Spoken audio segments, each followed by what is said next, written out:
The newest game, Clash for Camelot, is a large strategy game where you start off with a single town hall and a small legion to command. Throughout the game, you battle against other players and the enemy bases to eventually take over other kingdoms like Camelot and Skye, and eventually take over the entire continent of Galatia. In the center of the kingdom sits the City of Dragons. Thankfully though, a powerful wizard casted a spell over the kingdom that put an enchanted barrier over the kingdom after the evil dragons tried to siege the Camelot. So in today's story, I'm going to tell you what happened to Camelot and why all the kingdoms are now separated and are fighting to once again be controlled by one king, along with many other unanswered questions. Find out all of that inside of the Clash for Camelot origin story.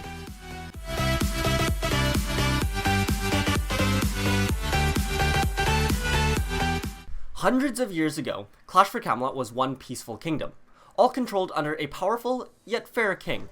The king was equally respected and feared by all, and that is what kept the entire kingdom united as one.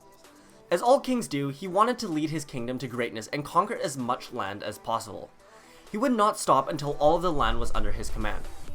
As the king continued to conquer more and more territory, his army grew more and more as well. New heroes joined his team, new weapons were forged, and his castles grew bigger and bigger.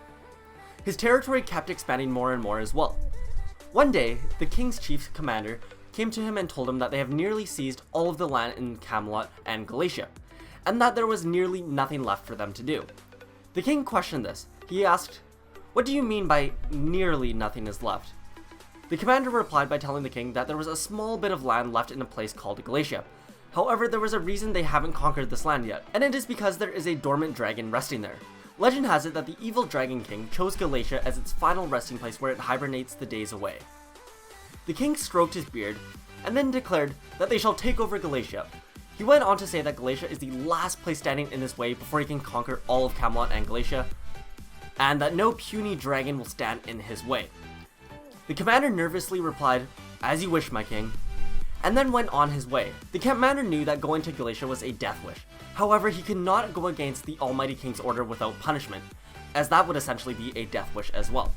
And so he commanded his armies to march towards Galatia. As the army approached the Red Dragon King's resting area, they could hear the deep bellows of the dragon's snore. The army silently snuck into the dragon's lair, and once they got into position, the commander yelled for them to attack.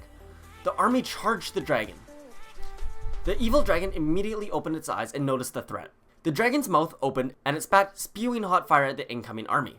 He then continued to swat away troops with his tail and wings. After easily wiping out a portion of the army, the dragon took to the skies and continued to spit flames at the army below. After effortlessly taking out the entire army, the dragon swooped down to the commander and demanded that he tell the dragon who sent this attack on his home. The commander, who was shaking ferociously, stuttered that it was the king of Camelot. The dragon then asked where he might find this king of Camelot, and scared for his life, the commander replied by saying, "In the biggest castle in all of the land. It's in the center of everything." With this, the dragon then let the commander live, and then took to the skies. The dragon flew, trying to find the king. The king's castle was not hard to find, and it was humongous and hard to miss. The dragon then pillaged the entire castle and set it all on fire. The king, along with everyone else in the castle, was burnt and none of them made it out alive. Feeling satisfied, the dragon then took off and went back to his final resting place to continue his slumber. Now with the king dead, the entire kingdom of Camelot and Galatia went into anarchy. With no leader to follow, each castle and portion of land started to fight with each other, and fall into their own little factions. All of Camelot and Galatia was now at war, and there was no one to lead them. And this is where you come into play. With all of Camelot divided once again, it is up to you to command your one small faction into taking over neighboring castles until, alas, you have finally conquered all of Camelot and Galatia, and when finally all the kingdoms are under your control. The story does not end here. In fact, it is just the beginning. So go on out there and lead your kingdom to victory. Also, if you guys want to get some free gifts, you guys can go ahead, follow these steps on screen, or you could just click avatar, then settings, then invitation code, and then enter the code shown on screen right now. Anyways, hopefully you guys did enjoy today's video, and make sure you guys do use the code if you guys do download the game. I strongly recommend it. It is a ton of fun, and it's going to blow up. I already know it. But anyways, that's it for the video. Thanks guys for watching, and I'll talk to you guys all next time. Peace out.